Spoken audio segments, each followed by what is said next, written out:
আসসালামু আলাইকুম সবাইকে। আশা করি আপনারা সবাই ভালো আছেন। আজ আমি রান্না করছি গরুর গোশত। রান্নার ফাঁকে ফাঁকে আপনাদের সাথে জীবনের একটা সুন্দর গল্প শেয়ার করব। গল্পটা ছোট হলেও এর শিক্ষাটা অনেক বড়। আশা করি শেষ পর্যন্ত আমার সাথে থাকবেন। চলুন তাহলে গল্পটা শুরু করা যাক। অনেক বছর আগে এক বৃদ্ধ কৃষক ছিলেন। তিনি প্রতিদিন ভোরে ঘুম থেকে উঠে নিজের জমিতে কাজ করতেন, বৃষ্টি হোক বা রোদ। তিনি কখনো কাজ বাদ দিতেন না।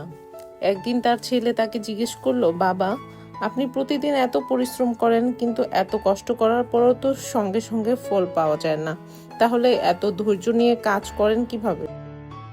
বৃদ্ধ কৃষক কিছুক্ষণ হাসলেন, তারপর একটি ছোট বীজ হাতে নিয়ে ছেলেকে বললেন, এই বীজটা যদি আজ মাটিতে পুঁতে দিই তাহলে কি কালই এটা বড় গাছ হয়ে যাবে? ছেলে বলল, না বাবা, সময় লাগবে। তখন কৃষক বললেন, জীবনের স্বপ্নেও ঠিক এই বীজের মতো, আজ চেষ্টা করলেই কাল ফল পাওয়া যায়।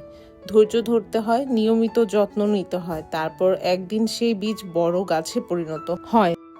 আমাদের জীবনেও ঠিক এমনটাই হয়। আমরা অনেক সময় অন্যের সাফল্য দেখে আর ভাবি তাদের জীবন কত সুন্দর, কিন্তু আমরা জানি না তারা কত কষ্ট করেছে, কতবার ব্যর্থ হয়েছে, কতদিন অপেক্ষা করেছে।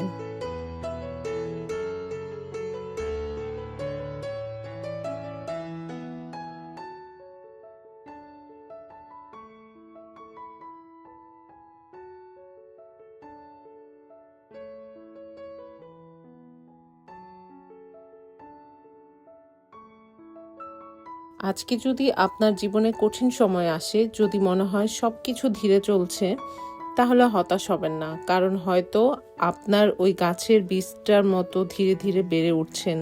প্রতিদিন ছোট ছোট চেষ্টা, ছোট ছোট ভালো কাজ আর নিজের লক্ষ্যকে ধরে রাখার অভ্যাসই একদিন বড় সাফল্যের পথ তৈরি করে দেয়।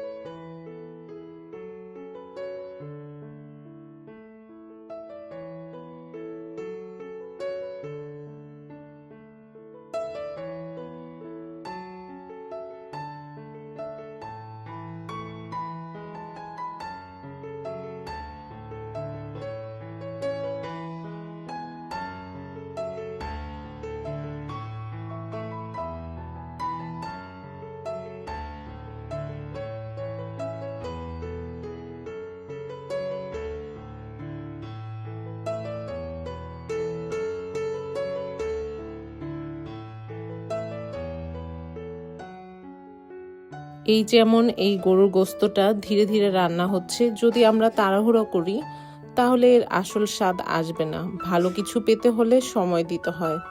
জীবনটাও ঠিক এমন, ধৈর্য, পরিশ্রম আর আল্লাহর উপর ভরসা থাকলে একদিন না একদিন ভালো ফল অবশ্যই আসবে। তাই নিজের গতিতে এগিয়ে চলুন, অন্যের সাথে নিজেকে তুলনা করবেন না।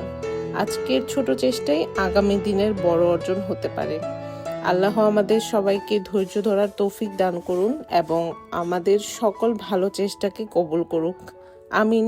সবাইকে অসংখ্য ধন্যবাদ আমার ভিডিওর সাথে থাকার জন্য।